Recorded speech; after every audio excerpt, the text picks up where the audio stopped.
Hi friends, hello everyone, welcome to my YouTube channel. સૌથી પહેલાં તો આપણે વાડીના શાકની રેસીપી જોઈશું. તો ચાલો આપણે આજે એક નવી રેસીપી ટ્રાય કરીએ. સૌથી પહેલાં તો એક લોયામાં આપણે તેલ ગરમ મૂકીશું. તેલ ગરમ થઈ જાય તેની રાહ જોઈશું. એકદમ સરસ તેલ ગરમ થઈ જાય ત્યારબાદ તેમાં આપણે આખું જીરું એડ કરીશું.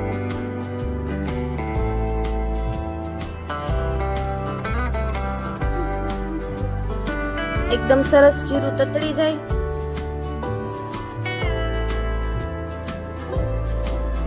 ત્યારબાદ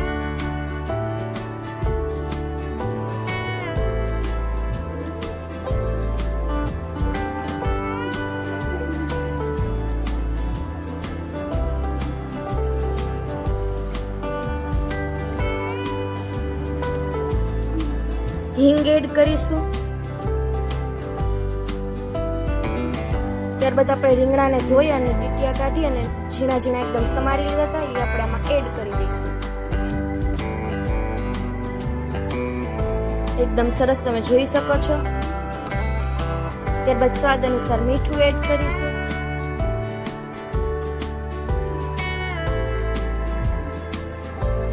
ત્યારબાદ આપણે હળદર પાવડર એડ કરીશું. ત્યારબાદ બધું જ બરાબર રીતે આપણે મિક્સ કરી દઈશું. એકદમ સરસ રીતે મિક્સ થઈ જાય તમે જોઈ શકો છો. એકદમ સરસ દેખાવ આવે છે. અને ટેસ્ટ વધારવા માટે આપણે એક અલગ કરીશું. તે માટે પહેલા આપણે આને ચડવા દઈશું. તે માટે થોડું પાણી એડ કરીશું. ત્યારબાદ આપણે થાળી ઢાંકી દઈશું અને મીડિયમ ફ્લેમ ઉપર રાખીશું. હવે આપણે માંડવીના દાણા એક વાટકીમાં લઈ લઈશું. ત્યારબાદ તેને મિક્સર જારમાં એડ કરી દઈશું.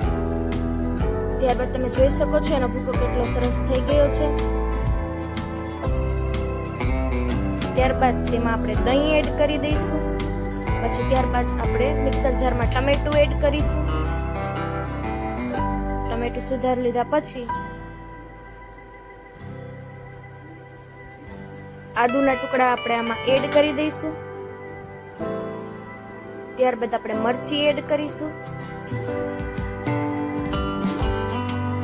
ત્યારબાદ આપણે લસણ એડ કરીશું અને મરચું એડ કરવું હોય તો વધારે તમે એડ કરી શકો છો. આખું જીરું પણ એડ કરી શકો છો. ત્યારબાદ મિક્સર જારમાં બધું ફાઇન રીતે પીસી લઈશું આપણે. ત્યારબાદ આપણે જોઈ લઈશું. એકદમ સરસ તમે જોઈ શકો છો. એકદમ વરાળે ચડી ગયા છે. એકદમ ઝીણા ઝીણા સુધાર્યા હતા એટલે એકદમ સરસ થોડી જ વારમાં ચડી જાય છે. હવે એવી રીતના ચમચા વડે હલાવીશું એટલે થોડા થોડા ક્રશ થઈ જશે. ત્યારબાદ આપણે એક લોયામાં થોડું તેલ ગરમ મૂકીશું. નાના લોયામાં તેલને એકદમ સરસ રીતે ગરમ થવા દઈશું. ત્યારબાદ જે આપણે ઓલું માંડવીનો ભૂકો તેમાં આપણે હળદર પાવડર એડ કરીશું. ધાણા જીરું પાવડર એડ કરીશું. ચટણી પાવડર એડ કરીશું. આ ત્રણેય એડ થઈ ગયા પછી લોયામાં આપણે જે ઓલી મિક્સર જારમાં ગ્રેવી હતી તે આપણામાં એડ કરી દઈશું. એકદમ સરસ ચડવા દઈશું. ચડી જાય ત્યારબાદ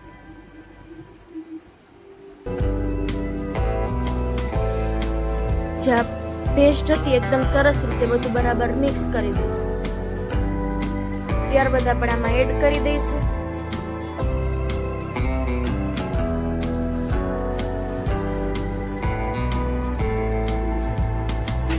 બરાબર બધું મિક્સ કરી દઈશું.